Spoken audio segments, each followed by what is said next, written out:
सुंदर खानी होता शादी अब समय ना लगी। नवंबर में जाइबू हमर जान तो दिसंबर ले देना। देखब नाही तोहके तो हम फोड़ ले हम आँख हो, देहिया जरा के अपन बनी जाइब राख हो।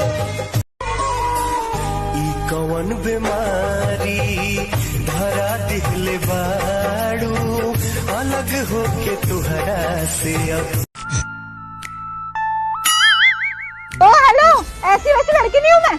हाँ वो बात तो ठीक है, मगर चेक करना तो हमारा फर्ज बनता है।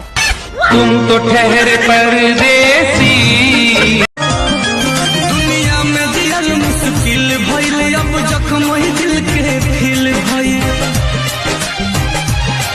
बर्बाद करके जिए लुहरा मुझसे, बदनाम भइल रानी तुहरे नाम से।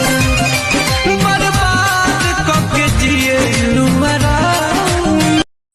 अरे नया साल में नया माल पटोई हा, नया साल में नया माल पटोई हा।